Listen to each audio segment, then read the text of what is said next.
Boys and girls, Alex here.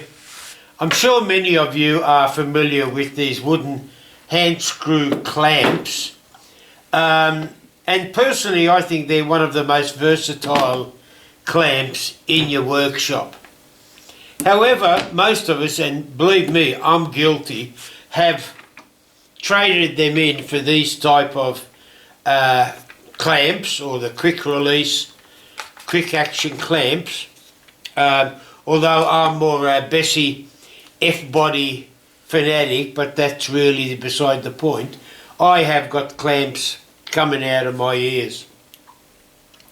However, recently you tend to forget about these and how versatile they are. Recently I saw a video by Taylor Tools, and they actually made a few modifications to the clamps, and I was very impressed.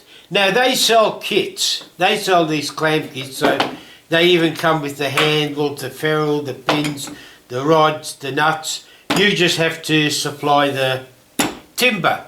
Anyway, I decided to buy a couple of sets of them, 2 each of, and naturally you should always buy clamps in pairs, 2 each of 12 or 6 inch, 8 inch and 12. They just didn't have any stock of 10, and then they sold out. Maybe he was convincing in his video, but they now have stock, although their measurements are a bit different to the new ones than the old. You can also buy them, I believe, off Lee Valley, and if you do a search, a Google search on hand screw kits, you'll find plenty of hits. This is the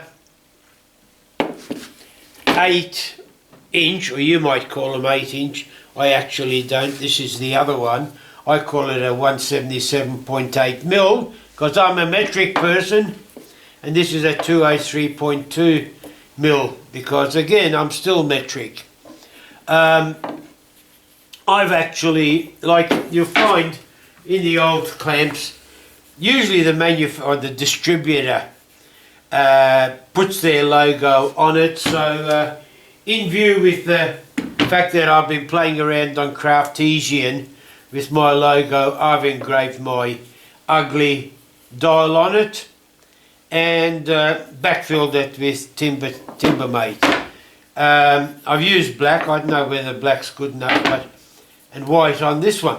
Anyway, enough of that. And the main differences are, I'll just quickly undo this, is there's these extra holes. They're actually clamping holes, which are sort of a bit of a tongue twist or wrap around the clamp to hold clamps. Couple up the top on the side, and it's got these grooves, V grooves, across and down. Now naturally the V grooves are there for holding dowels, and these holes are there to clamp it to the workbench. And I'll show you, like any good cook, here's one I've prepared previously. Now, I've just set this up because, as I say, I don't want to struggle here with it. But normally what you would do, hang on, we'll go this way so you can see the front of it. If you wanted to, you know, it's great for holding bits of timber so you can then work on it on your workbench. Now, normally you'd have other things to hold them down, but some people do choose to use these, or they are a great asset. Now normally what you would do is get one of these clamps and hold it down, and voila, they're stuck to your workbench. The problem is this bloody thing gets in your way. Look, at the end of the day, this also gets in the way of your gut, or at least my gut, and same thing there. But that being obtrusive, this is even worse. Now bear in mind here, this actually happens to be a level. Usually you'd be using bigger chunks of wood, or for this one I'd be using a smaller clamp so I can then get to the top of it. However, now with this design, You don't have to. I happen to love these type of clamps. They're a Rockler clamp, and well, that's where I first saw them. You can get them from other people as well. Oh, come on. Slap them in there. Turn it on. I hope you can see that. Let's see. Yeah, you should be able to. Oh! Would also help if you tightened it up. And there you have it. That's, well, sorry, I'll rephrase that.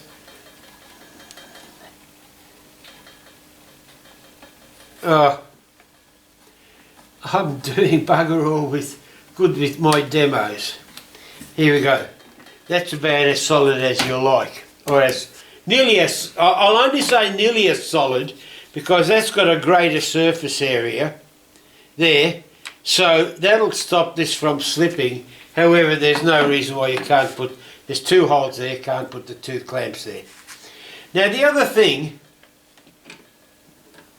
I will say, and you know, when it comes to the tips, that aside, here we go, another one I prepared.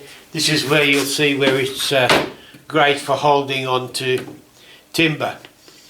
One of the things I will admit, they came up with also this concept of clamping it another way. Well, personally I don't know, because you really don't have much area there.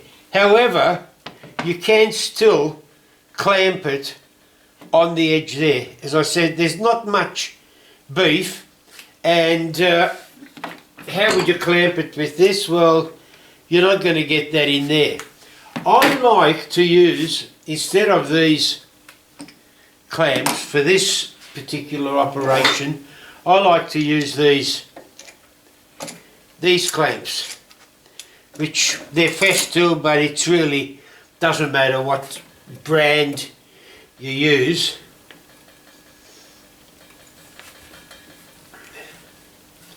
But here you have it. Now that's holding it. Look, it's not the most solid hold, but it's holding it, and again you can use two for getting greater purchase.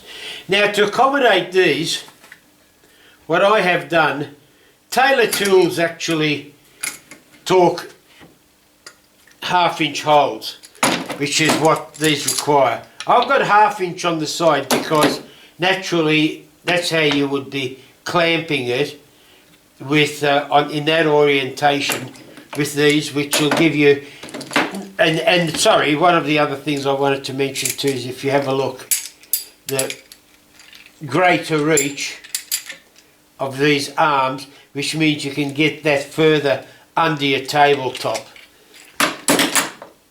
Now, as I said, those holes are 1/2 inch, however the ones on the top are 9mm, actually 12.5mm and 9mm at the top. Alright, enough of that. Each set of clamps come with a set of instructions. It gives you the dimensions, not to scale, well naturally it's not to scale, but disproportionate to the drawing. But they do give you instructions, measurements for the size, and assembly instructions. What I've done is I've imported those measurements into Sketchup and come up with this diagram, which will give you, which is now to scale, and you can then print it out. Now this is just the measurements part of it.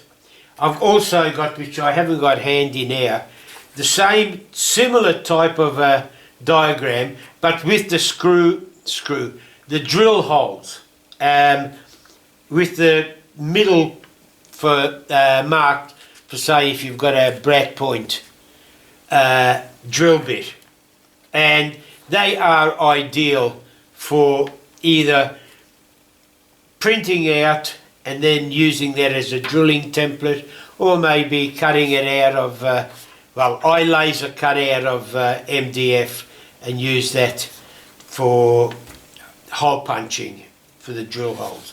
Anyway, that's it. You should find some of these in the links below if you're at all interested. Now,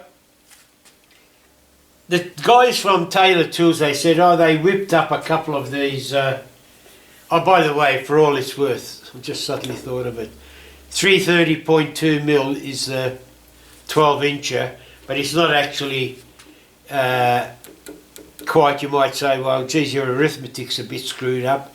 It's not really, because this is more like a 13-incher.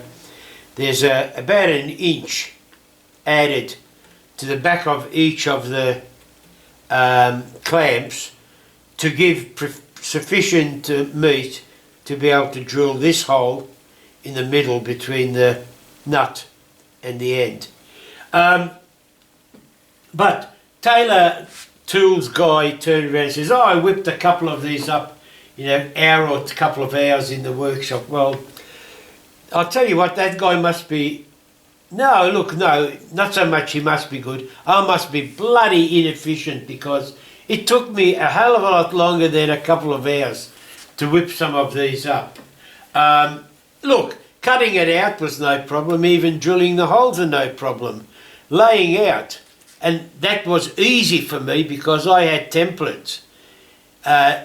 Normally you'd have to draw them out, but a lot of the problems were in chiseling out these holes, because they are not just a straight through hole, they're down at 45 degrees, and what makes it even worse, now I don't know, I haven't actually done the science of it, but you're not supposed to drill from the top straight through.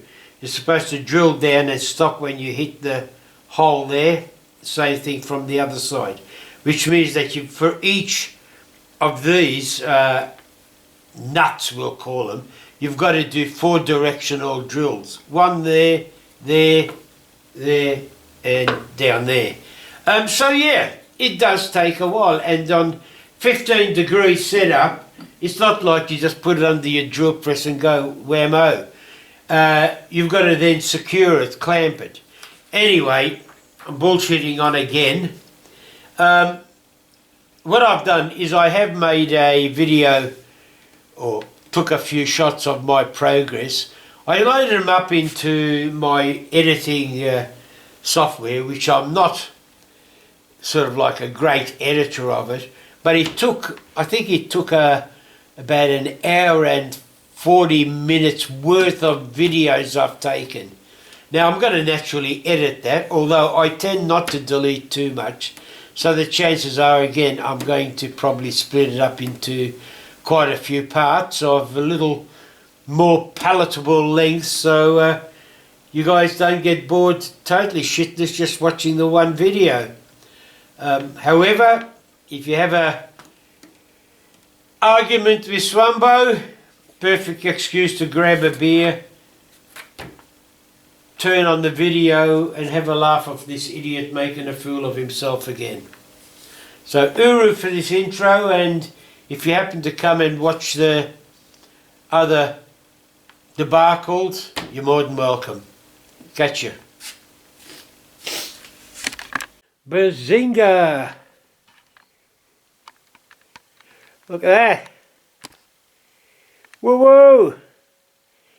Not even finished and they're being used.